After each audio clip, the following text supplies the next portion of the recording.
Philosophy is a longing after wisdom, or a release or withdrawal of the soul from the body, while we are turning ourselves to what is perceived by mind, and to things that exist truly. Now wisdom is the knowledge of things divine and human, and the person called a philosopher is so named from it, as a musician is from music. Now it is necessary for such a person to be naturally disposed, in the first place, towards those kinds of learning that possess the power to fit him for, and lead him to, the knowledge of the existence perceived by mind, and not of that which wanders about and is in a state of flowing. Next, he must have a love for truth, and by no means admit a falsehood. Moreover, he must be naturally temperate, and, as regards the portion of the soul subject to being affected by circumstances, naturally subdued. For he, who is eager after instruction relating to things existing, and who turns to these his longing, will look upon pleasures with little admiration. It is requisite too for him, who is about to be a philosopher, to be mentally free. For all little considerations are opposed to the soul that is about to contemplate subjects pertaining to God and man. And towards justice likewise it is requisite for him to be naturally disposed, as it is towards truth and freedom in thought, and temperance, and there ought to be in addition an aptitude to learn, and a good memory, for these things form the species of a philosopher. Since these naturally good qualities, when they meet with a proper education and fitting aliment, render a person perfect for virtue, but when they are neglected, they become the cause of great mischief. And these Plato was accustomed to call by names similar to the virtues, temperance, and fortitude, and justice. Since life is twofold, contemplative and active, of the former the chief point lies in the knowledge of truth, but of the latter, in doing what is suggested by reason. The contemplative life then is the one held in honor, but the active that which follows and is necessary. That such is the case will be clear from hence. Contemplation is an operation of the mind, while it is thinking upon what is perceptible by mind, but action is an operation of the rational soul, perfected by means of the body. The soul then, when contemplating the deity and the thoughts of the deity, is said to be in a good state, and this state goes by the name of intelligence, which a person would say is nothing else than an assimilation with the deity, and hence such would take the lead, and be held in honor, and be prayed for the most, and be the most appropriate for man. Nor is it to be hindered, and is placed in our power, and it is the cause of the end laid down for us. But action and the active, performed through the body, can be hindered or may be carried on, when the things which are seen during a contemplative life require a person to apply them to the moral conduct of man. For he who is intent upon his duty will come to public affairs when he sees them improperly administered by some persons, through his considering that to act as a general and a judge and an ambassador are things of circumstances, but that the best in action, and as taking the lead in it, is that relating to legislation and statesmanship, and the regulation and instruction of young persons. It is proper then, from what has been said, for the philosopher to be never deficient in contemplation, but to feed it ever and to increase it, as being near to his proceeding on to a life of action.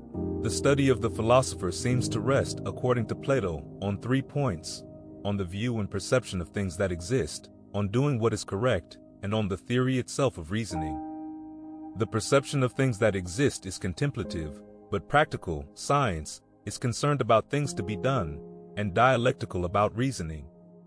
Now this last is subdivided into the distributive, and the definitive, and the inductive, and the syllogistic, and this last into the demonstrative, which is concerned about the syllogism, which exists of necessity, and into the tentative, which is seen in the case of a syllogism resting on opinion, and into the third, rhetorical, which is concerned about the enthymeme, which is called an imperfect syllogism, and still further into sophisms, which would not be that which takes the lead in the eye of the philosopher, but what is necessary.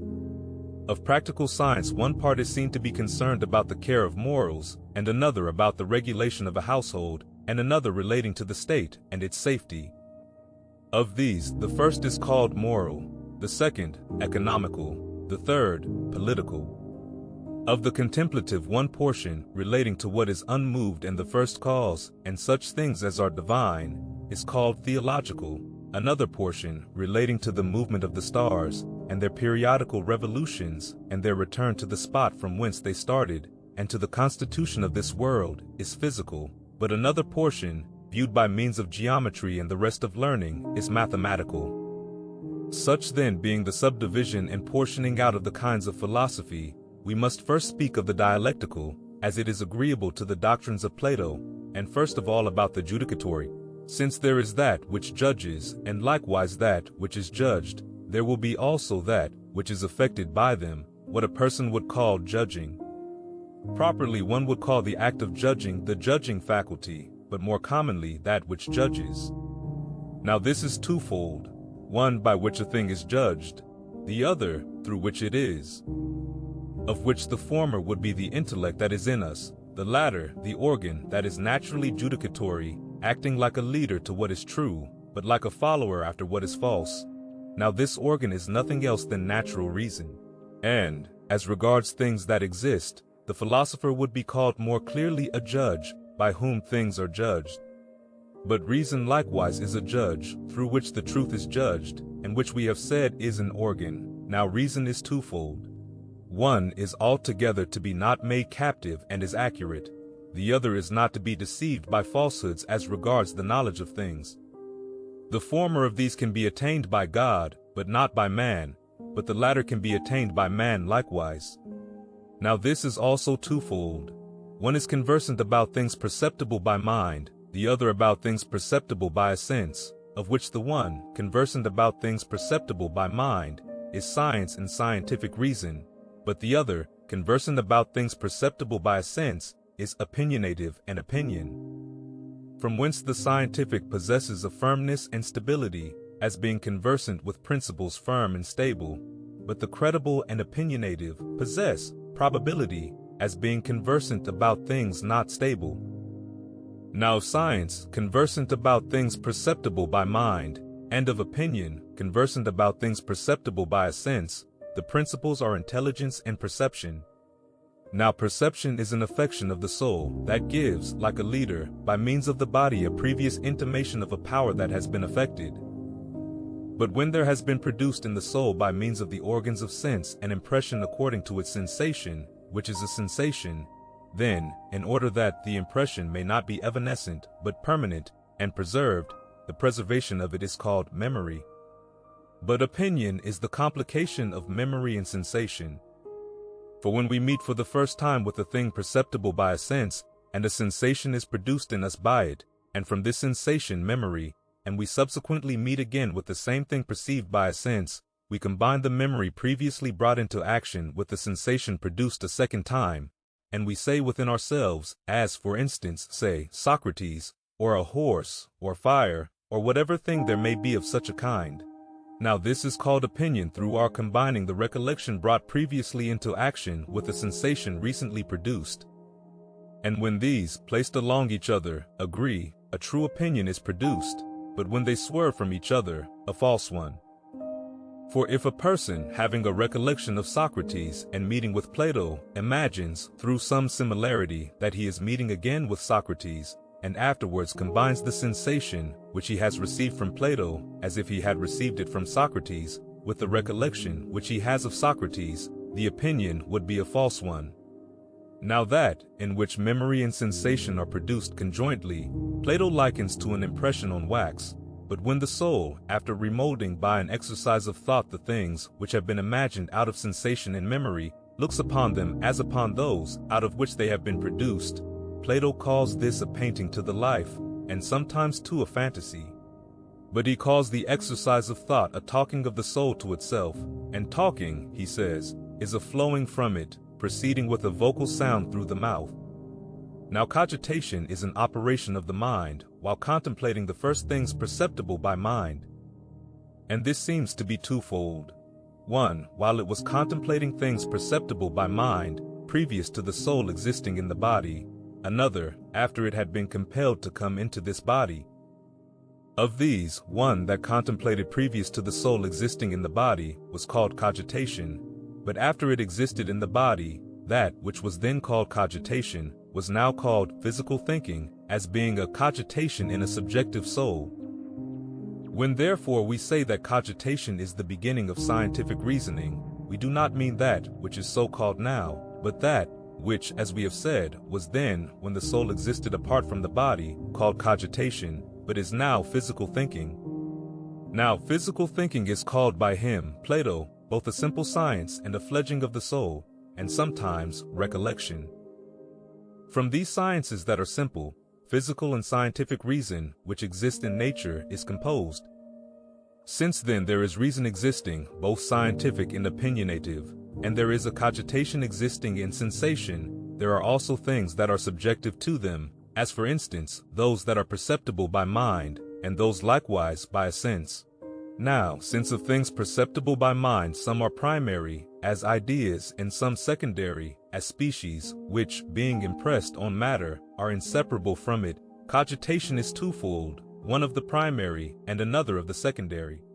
And again, since of things perceptible by a sense, some are primary, as qualities, for instance, color, whiteness, but some according to accident, as white mixed with another color that, and moreover, a congregated mass, as fire, honey, so there is sensation, one part of which is of primaries, and called itself primary, and another of secondaries, and called secondary.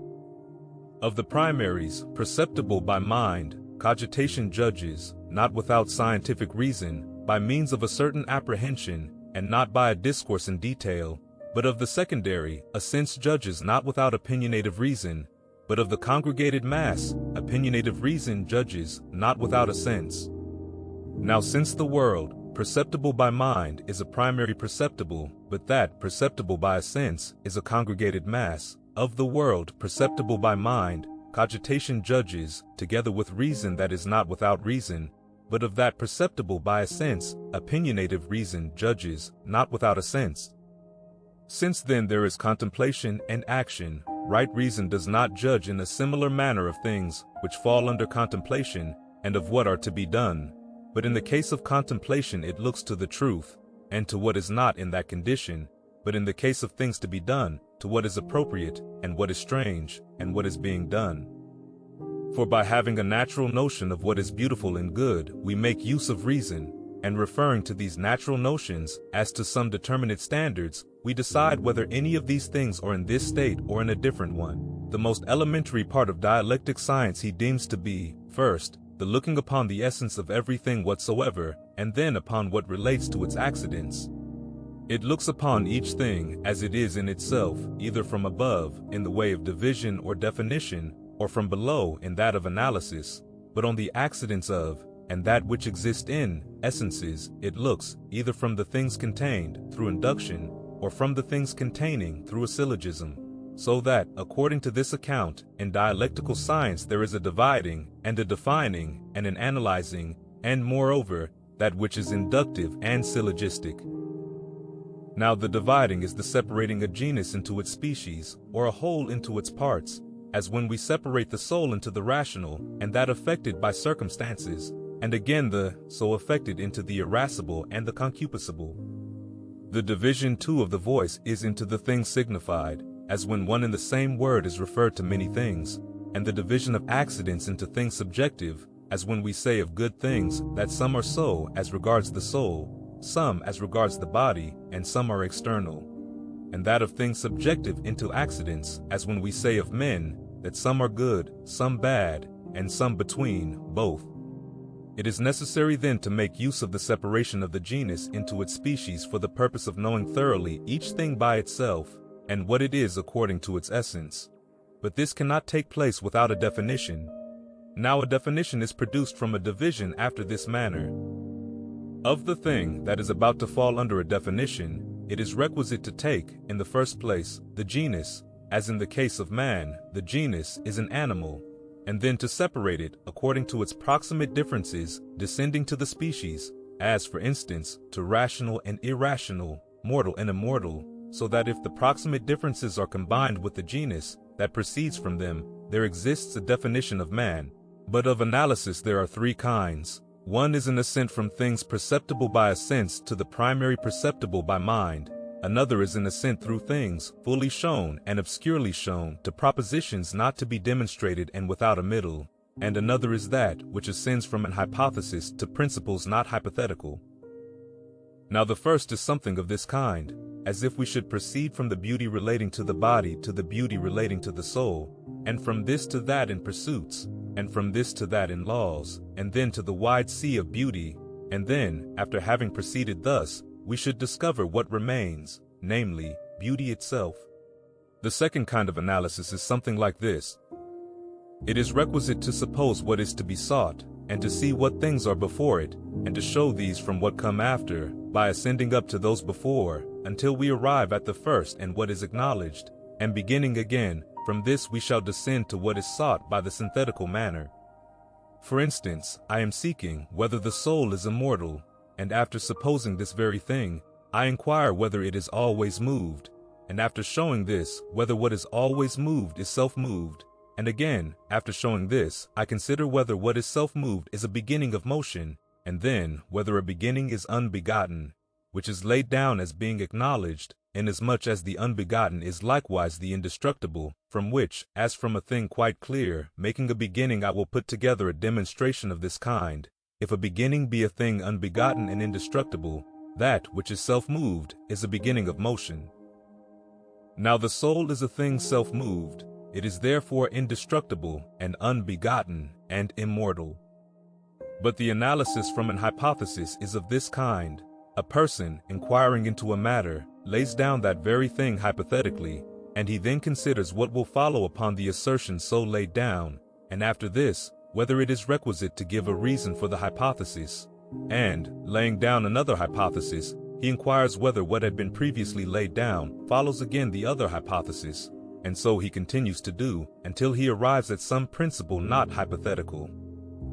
Induction is wholly a method by reasoning, which proceeds from the like to the like, or from particulars to generals.